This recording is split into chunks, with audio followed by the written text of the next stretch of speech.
Assalamualaikum warahmatullahi wabarakatuh. Waalaikumsalam warahmatullahi wabarakatuh. Di sini saya Joko Adikusumo. Saya di sini akan mewawancarai Dea Yuni Mukana selaku reseller, yang dimana dia itu berkecimpung di bidang fashion. Nah, dari Mbak tersebut nih, awal mula dari Mbak menjadi reseller itu seperti apa? Jadi awal mula saya menjadi reseller itu karena saya membutuhkan uang. Dimana saat saya mulai dari SMA, saya itu udah mulai berjualan. Tapi jualannya itu karena saya nggak punya modal, jadi saya itu ngambil barang dari orang lain. Jadi saya meresellerkan barang-barang tersebut dan saya jual dengan harga yang saya jual. Itu sudah dimulai dari saya sejak SMA hingga sekarang. Saya kuliah di semester 4. Kalau untuk reseller tersebut, kesulitan awal itu seperti apa? Kesulitan awalnya pasti susah untuk gerak ya, karena kalau misalkan kita biasa santai-santai aja, itu bakal susah untuk growing up ya. Memulai sesuatu itu nggak ada yang mudah. Tetapi di sini saya terus mencoba untuk mengiklankan atau menawarkan produk-produk yang saya resellerkan gitu, sehingga menghasilkan nantinya. Nah, untuk Mbak ini sebagai reseller, apakah hanya di bidang busana berupa fashion atau ada barang-barang juga? Sebenarnya untuk reseller sendiri itu lebih banyak busana, fashion. Tapi juga saya nggak cuma berkecimpung di dunia fashion dan busana. Saya juga meresellerkan barang-barang lain seperti makanan, minuman, dan lain-lain. Apapun yang saya bisa jalani sebagai reseller, saya pasti jalani selagi itu halal dan selagi itu boleh diperjualbelikan. Kalau dari sekarang ini kan dari maraknya virus corona tersebut, Mbak ini dalam menjalani reseller apakah offline atau dari online juga? Kebanyakan sih online ya, tapi tidak menutup kemungkinan untuk orang-orang yang sekitar rumah saya sini yang bisa datang ke sini untuk melihat-lihat gitu kan. Jadi bisa online dan offline. Kebanyakan online tapi bisa offline juga untuk orang-orang yang terdekat juga. Kalau untuk alasan online tersebut itu kenapa ya, Mbak? Alasan saya untuk membuka toko online itu karena sekarang itu sudah zamannya 4.0 ya, jadi udah maju banget teknologinya dan orang-orang tuh lebih banyak belanja di toko online karena lagi pandemi kayak gini kan. Lagi pandemi kayak gini itu lebih aman menggunakan toko online gitu. Itu juga memudahkan kita dan memudahkan pembeli untuk tidak perlu capek-capek ke toko, dan kita pun tidak perlu capek-capek melayani di toko gitu kan. Hanya menggunakan satu teknologi saja, yaitu handphone, smartphone, or PC. Jadi kita bisa mempersingkat waktu, menghemat biaya, dan lain-lain. Tapi kalau misalkan ya virus corona ini insya Allah selesai di tahun ini, apakah dari Mbak tersebut sebagai reseller ingin berjualan secara offline juga, membuka toko di pasar atau di mana? Oh pasti. Jadi karena saya ini ya umurnya belum terlalu tua ya, jadi belum banyak pengalaman juga. Karena saya dimulai dari online dulu, tapi nggak menutup kemungkinan ketika nanti amin virus coronanya udah selesai, saya akan membuka toko offline. Karena saya juga sangat ingin punya toko sendiri, ya kan, punya usaha sendiri seperti itu. Biar supaya nambah juga sih penghasilannya, jadi nggak cuma di online tapi di offline juga. Offline-nya tuh nggak cuma di rumah tapi kayak buka toko juga. Ya syukur-syukur kalau misalkan nanti berhasil sehingga buka cabang di mana-mana seperti itu. Kalau untuk dari Ramadan yang sekarang ini, itu dari reseller Mbak sendiri nih sebagai reseller, itu ada keuntungannya ada perbedaan nggak sih dari keuntungan dari Ramadan sekarang dari Ramadan sekarang yang sebelum dari COVID-19? Oh, Ramadan ya. Ramadan itu sebenarnya sangat-sangat menguntungkan ketika sebelum Covid di toko-toko fashion terutama ya. Karena di Indonesia sendiri itu kan muslim mayoritas ya. Dimana penduduk Indonesia itu cenderung membeli baju baru di saat mereka lebaran. Makanya mereka tuh suka berburu fashion baju yang menurut mereka bagus, cocok. Selama sebelum COVID itu profit saya itu besar banget karena saya berjualan online dan kadang keliling-keliling lingkungan sekitar ke sanak saudara menawarkan gitu kan. Tapi semenjak COVID ada penurunan, pasti ada, karena kan pendapatan setiap orang juga pasti ada berkurang ya, bahkan ada yang di PHK. Mungkin orang lebih mementingkan untuk makan dan kehidupan sehari-harinya, sehingga fashion dan baju yang mereka beli selama Ramadan itu dikurangkan, sehingga itu mempengaruhi pendapatan kami juga sebagai pedagang atau reseller. Nah, untuk fashion di tahun ini nih, dimana kan maraknya tentang K-pop, K-popers, tentang Korea. Nah, dari busana anak muda tersebut itu apakah ada perubahan atau mereka tetap dengan itu fashion mereka? Sebenarnya kalau di Ramadan ini nggak menutup kemungkinan globalisasi itu tetap masuk.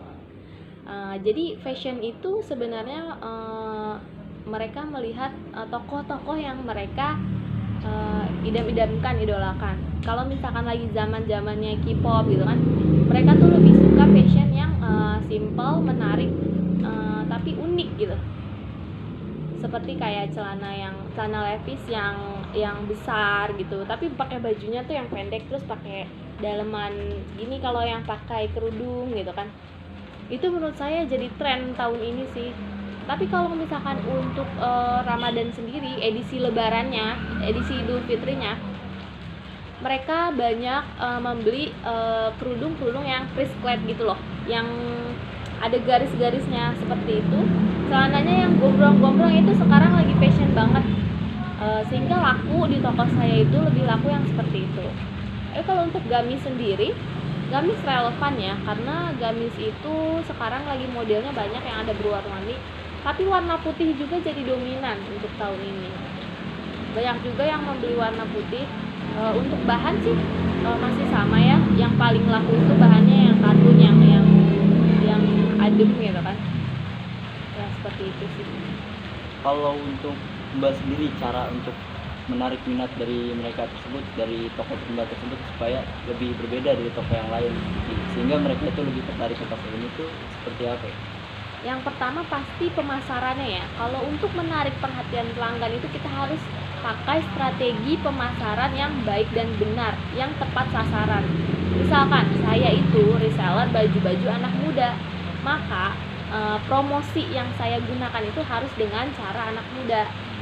Jika saya mempromosikan baju-baju untuk orang tua, maka promosi yang saya gunakan juga versi dan caranya untuk melibatkan orang tua, seperti itu.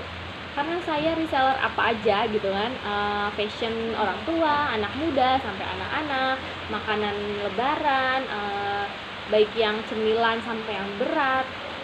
Itu saya punya teknik dan cara sendiri untuk mempromosikan toko saya, baik offline maupun online, biarpun saya reseller seperti itu kan. Saya mengambil barang dari orang lain gitu kan. Misalkan untuk baju-baju remaja, misalkan trennya K-pop, maka kita kan harus mempromosikannya dengan ada satu pautnya dengan K-pop tersendiri. Misalkan lagi zamannya kerudung prisklet gitu kan, kita mempromosikannya pakai model yang cantik, pakai foto, nggak harus model sih, sebenarnya diri sendiri juga bisa untuk memfoto dan menjadikan itu desain untuk promosi iklan toko sendiri gitu kan. Karena saya ini kan reseller yang masih kecil-kecilan, belum yang besar dan belum punya banyak pengalaman, jadi saya memanfaatkan teknologi yang ada dan memanfaatkan lingkungan sekitar lah gitu. Misalkan saya punya teman, mau dong jadi model saya gitu kan, saya foto lah dia, fotonya juga masih pakai kamera biasa gitu kan, belum yang pakai studio gitu. Seperti itu sih. Sebenarnya ada lagi, cuma karena itu privacy toko kami, jadi kami nggak bisa menyebutkan secara keseluruhan gitu. Itu hanya gambaran umumnya saja untuk mempromosikan toko kami. Kalau dari Mbak sendiri ya, Mbak ini sebagai reseller, tapi ada nggak sih Mbak keinginan misalkan di tahun ini tuh mendirikan toko Mbak sendiri tanpa harus mengambil barang dari orang lain? Oh, sangat ingin. Sebenarnya saya itu lebih ingin membangun suatu usaha dengan modal saya sendiri dan membangun toko sendiri, baik itu online maupun offline, tanpa saya harus jadi reseller orang lain, karena itu profitnya jauh lebih menguntungkan untuk saya dengan berdiri sendiri tanpa melibatkan orang lain. Kalau jadi reseller itu profitnya itu nggak sampai, misalkan nggak sampai 80% ya kan. Tapi kalau misalkan jadi saya berdiri sendiri, membeli bahan sendiri, menjahit sendiri, memproduksi sendiri, memasarkan sendiri atau bersama tim kami gitu, itu profitnya jauh lebih besar dan jauh lebih menguntungkan untuk saya gitu. Tapi balik lagi, karena saya belum tersedianya modal yang cukup dan saya masih sendiri, jadi untuk saat ini saya masih reseller. Nah, oke. Dan untuk dari ini sendiri, kira-kira Mbak tersebut ada pesan nggak untuk mereka yang baru mulai untuk menjadi reseller? Ada sih. Sebenarnya kan kita itu semua membutuhkan ya, membutuhkan uang, membutuhkan pengalaman. Jadi menjadi seorang reseller itu bukan cuma karena sekali doang sih, karena kita butuh pengalaman juga. Jadi untuk yang baru mau mulai, intinya jangan takut dan mulailah mencoba. Karena saya dulu ketika saya malas, itu saya tidak akan maju-maju dan saya tidak akan bisa-bisa gitu. Lumayan loh keuntungan mulai dari Rp2.000 saja. Jika kita bisa banyak meresellerkan barang-barang, itu keuntungannya untuk kita tuh akan semakin menjadi besar. Apalagi kalau misalkan kita resellernya tuh udah bukan cuma dari satu sumber ya, reseller kita tuh banyak gitu kan. Terus lingkungan jualan kita juga banyak, itu akan sangat menguntungkan bagi kita. Jangan takut memulai dan mulailah mencoba saat ini juga gitu kan. Untuk modal, kalau misalkan masih sekolah ya kan, masih belum ada modal yang besar, mulai dari hal-hal yang kecil, mulai dari makanan-makanan ringan 1.000-an, makanan-makanan ringan 2.000-an. Nggak cuma fashion, kalian bisa mencoba hal-hal lain gitu kan, dari makanan, minuman, atau aksesoris ya kan, bisa kayak gitu sih. Kalau untuk misal ada yang ingin baru mulai di sementara ini kan aplikasi dari workshop tersebut pun banyak ya. Apakah mereka tuh hanya harus pilih salah satu atau mereka harus juga mengikuti dari workshop lainnya juga? Kalau saya sendiri lebih baik ya punya banyak workshop ya. Kalau kalian nggak bisa teknologi, belajar. Sekarang tuh internet udah canggih, ada Google, Chrome, kalian bisa mencari segala sesuatu informasi di situ. Oh gimana nih caranya masukin toko di Shopee? Oh gimana nih cara masukin toko di Tokopedia? Sekarang kan platform seperti itu udah banyak ya di Indonesia, baik yang lokal maupun produk-produk luar negeri, di mana label tersebut menyediakan untuk toko-toko untuk berbelanja, untuk konsumen berbelanja dengan mudah. Jangan hanya satu. Kalau misalkan satu toko itu perlu modal yang besar, ya satu dulu. Kalau misalkan kita nggak punya modal besar ya, mulailah dari satu toko. Tapi nanti kan akan berkembang semakin lama. Di saat perkembangan itu, ketika kita udah punya modal lebih, bukalah toko-toko di platform-platform lain seperti itu. Dari reseller tersebut ya, sebenarnya harus nggak sih up to date dalam bidang fashion?